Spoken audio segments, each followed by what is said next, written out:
اپنی آخرت کی تیاری بھی اسی طرح کرو جیسے دنیا کے امتحان کی تیاری کرتے ہیں۔ آپ نے حضرت علی کا ہاتھ پکڑا اور یوں اپنے سینے سے لگا لیا اور فرمایا اترضی ان یکون منزلک مقابل منزلی، علی تجھے مبارک ہو، جنت میں تیرا گھر میرے گھر کے سامنے ہے۔ تو وہ رونے لگے۔ لیکن یہی علی جن کو خوشخبری ملی ہے کہ تیرا گھر میرے گھر کے سامنے ہوگا، کسی کو یہ خوشخبری نہیں ملی سوائے مولا علی کے، وہ رات کی مناجات میں روز تڑپتے روتے ہوئے یہ کہتے تھے آہن آہ من قلت الزاد و بعد السفر و وحشت الطریق، ہائے اللہ، ہائے اللہ، ہائے اللہ، میرے پاس عمل تھوڑا ہے۔ تھوڑے عمل والے کا گھر نبی کے گھر کے سامنے بنتا ہے؟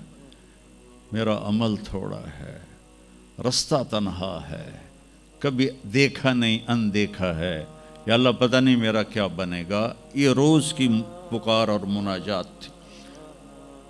اور پھر دنیا کو کہتے الیہ تغررتی، دنیا تو مجھے دھوکہ دیتی ہے، ہی ہاتھ غری غیری، چل دفعہ ہو جا کسی اور کو دھوکہ دے، میں بتتو کی ثلاثہ، میں تمہیں 3 طلاق دے چکا۔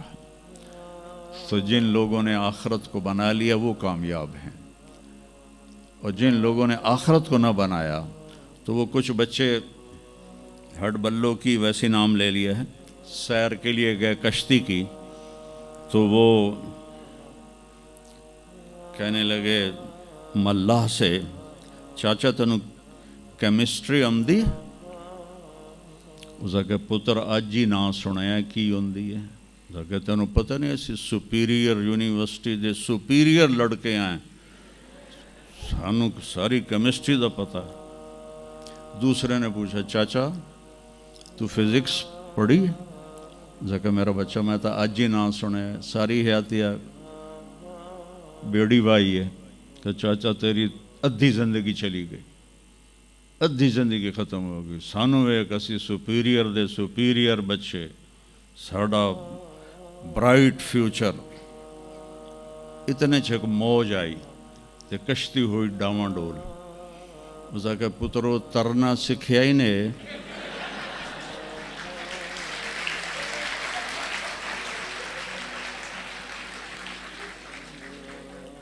وہ آکھن لگے کوئی نہیں سکھیا، سوئمنگ پول کوئی نہیں سپیریئر ہے۔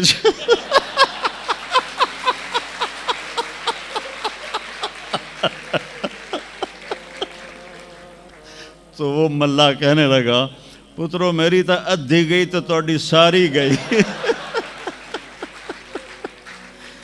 تو میرے بچوں مرتے وقت ایسا نہ ہو کہ تم کہہ رہے ہو ساری برباد ہوگی۔ اپنی زندگی، اپنے نبی کی زندگی پڑھو۔ چند تو فرائض ہیں جو میں نے ابھی پہلے گنائے ہیں، اس کے علاوہ سچ انسان کو عزت دیتا ہے، دیانتداری انسان کو عزت دیتی ہے، رزق حلال انسان کو بلند مقام باوقار بناتا ہے، اور اچھے اخلاق فرشتوں سے بھی اوپر اس کو لے جاتے ہیں۔ آپ نے فرمایا جس کے اخلاق اچھے ہوں گے میں جنت الفردوس میں گھر لے کر دوں گا۔ تو نماز کی عادت ڈالو۔ کچھ بچے جی نہیں پڑھی جاندی، کچھ دن میں کوئی ایک نماز ضرور پڑھو، جمعہ پڑھو، ایک نماز ضرور، پھر وہ 2 ہو جائیں گی، پھر وہ 3 ہو جائیں گی، پھر وہ 4 ہو جائیں گی، پھر وہ 5 ہو جائیں گی۔ میں نے جتنوں کو بھی یہ نسخہ بتایا وہ سارے اللہ کے فضل سے، گورنمنٹ کالج میں میرا تھا ساتھی، تو وہ پھر شفٹ ہو گیا انگلینڈ، تو کوئی 40-45 سال بعد اس سے ملاقات ہوئی، یہاں پاکستان آیا ہوا تھا۔ تو میں نے کہا کہ نماز پڑھتے ہو؟ کہنے لگا نہیں۔ جمعہ؟ کہنے لگا نہیں۔ تو میں نے کہا اچھا ایسا کرو، ایک نماز شروع کر دو اور ایک جمعہ شروع کر دو۔ یہ ایک فرد کا واقعہ نہیں، ایسے میں ہزاروں بچوں پر بچیوں پر تجربہ کر چکا ہوں، اور وہ 5 وقت کے نمازی بن گئے۔ تو 2 دن کے بعد فون پہ بات ہوئی تو کہنے لگا یار تو مینو ایک دسی آئی میں تو پنجے شروع کر دیتی ہیں. وہ ڈرنکنگ بھی کرتا تھا, کالج کے زمانے میں بھی کرتا تھا. کہنے لگا لو جب میں نے نماز شروع کی تو میں نے کہا میری توبہ, میں شراب کو بھی ہاتھ نہیں لگاؤں گا. نماز ایسی چیز اپنی زندگی, اگر کسی کے لیے رخصت ہوتی تو حضرت امام حسین علیہ السلام کے لیے رخصت ہوتی میدان کربلا میں. لیکن کیا جنت کے سردار, جنت کے نوجوانوں کے سردار, اور جنگ سے پہلے اونگ آ گئی اور آنکھ کھلی تو مسکرانے لگے. تو بہن زینب علیہ السلام نے پوچھا یہ کوئی ہسن دا ٹائم ہے, اتنی تو مصیبت آئی کھڑی. کہا بہن اللہ کے نبی خواب میں آئے ہیں, فرما رہے ہیں بیٹا میں لینے کے لیے آ چکا ہوں. تو اب یہ نماز نہ پڑھتے تو ٹھیک تھا, اتنا تو قتل و غارت چل رہا تھا. لیکن جو ہی ایسے سورج ڈھلا تو آپ نے زہیر تھے آپ کے رائٹ سائڈ پر جھنڈا اٹھانے والے, اور لیفٹ پر تھے حبیب, اور درمیان میں تھے عباس اپنے بھائی. تو آپ نے زہیر کو بلایا, کہا یہ شمر سے کہو تھوڑی دیر رک جاؤ میں نماز پڑھ لوں. تو زہیر نے شمر سے کہا, تو شمر نے کہا ہم جنگ نہیں روکیں گے, ہم سر اڑائیں گے. تو انہوں نے واپس آ کر کہا جی وہ انہوں نے جنگ روکنے سے انکار کر دیا ہے, اللہ کی قسم اب ان کے لیے کھلی اجازت تھی کہ یہ چھوڑ دیں اور سر کٹا دیں. لیکن آپ نے فرمایا سر کٹ سکتا ہے, نماز نہیں چھوڑ سکتی. آپ نے کہا آدھے لڑو آدھے نماز پڑھو. تو آدھوں کو جنگ پہ لگایا, آدھوں نے نماز پڑھی. پھر ان آدھوں کو جنگ پہ لگایا اور جو جنگ پر تھے ان کو نماز پڑھوائی.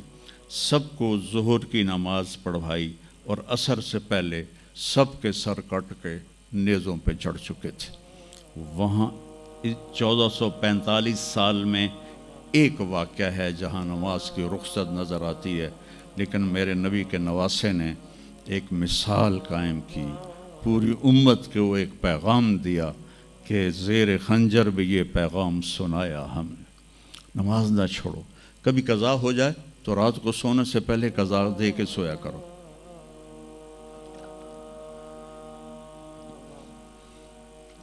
آپس میں کوئی لڑے ہوئے ہو تو کم از کم آج اتنی میری مان کے اٹھنا کہ صلح کر لینا.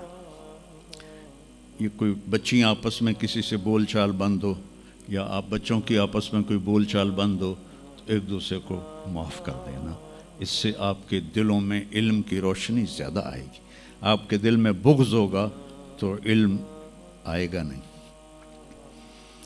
تو اگر اپنے حافظے کو اچھا کرنا ہے, اگر اپنے حافظے کو, تو دل سے سب کی نفرت نکال دو, اور پیٹ بھر کے کھانا نہ کھاؤ, اور اپنی نظروں کی حفاظت کرو. آپ کا حافظہ 16 سال والا رہے گا 70 سال تک. حافظے کو خراب کرنے والی یہ چیزیں ہیں. پھر جن سے پڑھتے ہو ان کو عزت دو, ان کا ادب کرو, ان کا احترام کرو.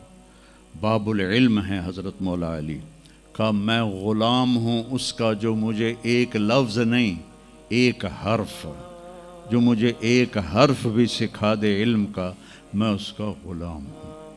تو جو آپ کے ٹیچر ہیں یا لیڈی ٹیچر ہیں, وہ آپ کو جو کچھ بھی پڑھاتے ہیں, ان کا احسان ہے آپ پر. آپ ان کو عزت دیں, ان کو احترام دیں. ان میں سے کوئی دعا دے دے گا آپ کا کام بن جائے گا. تو میں اسکول میں تو دعائیں لے نہ سکا استادوں کی, لیکن جب میں مدرسے میں داخل ہوا تو میں نے اپنے سارے استادوں کی دعا لی ہوئی ہے, ان کی عزت اور ان کے احترام سے. تو چونکہ آج کل بہت زیادہ آزاد ماحول ہو گیا ہے, تو وہ اپنے ٹیچر کو ایزی لیتے ہیں کہ کوئی ان کی بےعزتی کر دے, کوئی ان کے آگے بگڑ جائے تو اس کو برا نہیں سمجھا جاتا. لیکن بیٹا کتاب ایک ذریعہ ہے, علم آسمان سے آتا ہے, اور اس کے میں ذریعہ استاد ہوتا ہے. اور استادوں کو بھی کہتا ہوں کہ اپنے منصب کا خیال رکھو, اور اپنے پڑھانے کو اپنا فریضہ سمجھ کے ادا کرو. سر سے اتارنے والا کام نہ کرو, اور بھاگا دوڑی والا کام نہ کرو, بلکہ اپنی نسل کو تیار کرو. جس دن ہم اپنا علم یہیں سے حاصل کریں گے, اور باہر یورپ جانے کی بجائے اپنے ملک میں ہمیں اپنا علم ملے گا تو پھر ہماری عزت کا دور شروع ہو جائے گا۔ جب تک ہم علم میں غیروں کے محتاج ہیں تو ہم انہی کے محتاج رہیں گے۔ تو یہ چند ایک باتیں آپ کی خدمت میں ہیں، اور جب آپ کو چھٹیاں ہوں تو تبلیغ میں کچھ وقت ضرور لگائیں، اس سے آپ کو فائدہ ہوگا۔